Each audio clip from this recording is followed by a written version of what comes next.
Hello বন্ধুরা, রূপাঞ্জনা ফ্যামিলির পক্ষ থেকে তোমাদেরকে জানাই অনেক অনেক ভালোবাসা। আর আজকে কিন্তু তোমাদের সাথে কোনো ব্লগ নাই, আজকে তোমাদের সাথে শেয়ার করছি আমি কিভাবে ইলিশ মাছ রান্না করি। সেটাই আজকে তোমাদের সাথে শেয়ার করব যে ইলিশ মাছ কত কম সময়ের মধ্যে সর্ষে ইলিশ বানিয়ে নেওয়া যায় আর খুব টেস্টি হয় এই ইলিশ মাছটা। তা এই যে দেখো, প্রথমে আমি এই ইলিশ মাছে লঙ্কা, হলুদ আর লবণ মাখিয়ে নিচ্ছি। ভালো করে হলুদ লবণটা মাখিয়ে আমি কিন্তু 10 মিনিট রেখে নেব ম্যারিনেট করার জন্য, 10 মিনিট থাকবে। তারপরে কড়াতে একটা কড়াই নিয়ে নিলাম, তাতে বেশ কিছুটা সর্ষের তেল দিলাম। আমি কিন্তু রান্নাটা সর্ষের তেলেই করছি। আর সর্ষের তেলে ইলিশ মাছগুলো ভীষণ একটা টেস্ট হয়। আর এতে ফোড়নের জন্য দিয়ে দিলাম একটু দারচিনি আর একটু এলাচ দিয়েছি, একটু লবঙ্গ দিয়েছি আর কালো জিরে দিয়ে এটা ফোড়নের জন্য দিয়ে দিয়েছি। দিলে এটাকে হালকা করে যখন একটু নেড়ে নেব, ভাজা হয়ে যাবে, আমি কিন্তু এই তেলের মধ্যেই দিয়ে দেব হলুদ গুঁড়ো আর লঙ্কার গুঁড়ো। তোমরা মনে করলে আমি লাল লঙ্কার গুঁড়ো দিয়েছি, তোমরা মনে করলে কাশ্মীরি লঙ্কার গুঁড়ো দিতে পারো কালারের জন্য। কিন্তু এরকমভাবে তোমরা যদি তেলের ওপর মশলাটা দাও তাহলে আর কোনো কালারের দরকার পড়বে না, সুন্দর একটা কালার চলে আসবে। এই যে দেখো, এমনিতেই কালারটা কত সুন্দর হয়ে গিয়েছে। এবার এতেই আমি জল ঢেলে দেবো। খুব কম উপকরণেই কিন্তু সর্ষে ইলিশটা হয়ে যায়।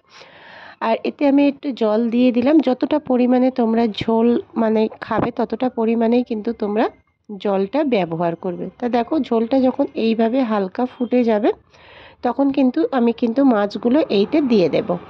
একে একে মাছগুলো সব সাজিয়ে দেব। আর এইভাবে মাছগুলো দিলে একটুও কিন্তু মাছও ভাঙবে না। আর ইলিশ মাছ ভেজে করার থেকে কাঁচা যদি রান্না করা যায় খুব ভালো টেস্টি আসে, যে ইলিশ মাছ খাচ্ছি বলে মনে হয়। জানো তো বন্ধুরা, তোমরা একবার হলেও দেখো এই রান্নাটা বানিয়ে, তোমাদের আশা রাখছি দারুণ লাগবে।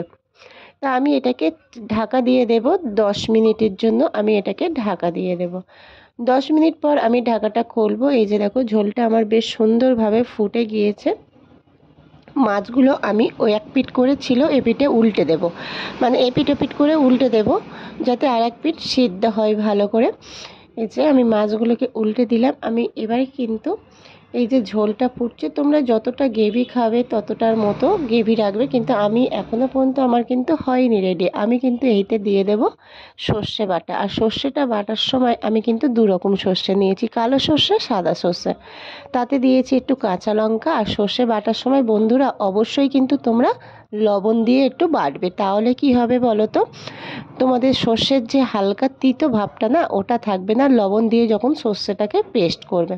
তা আমি সর্ষেটা দিয়ে দিলাম, দিয়ে আমি এটা কিন্তু আবার একটু বেশ কিছুক্ষণের জন্য চাপা দেব। তার আগে আমি দিয়ে দেবো কিছু কাঁচা চেরা লঙ্কা। এই লঙ্কাটা কিন্তু ঝালের জন্য না, একটা সুন্দর ফ্লেভার আসবে, সুন্দর এই কাঁচা লঙ্কার একটা ফ্লেভার আসবে, সেই জন্য আমি 3টে কাঁচা লঙ্কা দিয়ে দিলাম।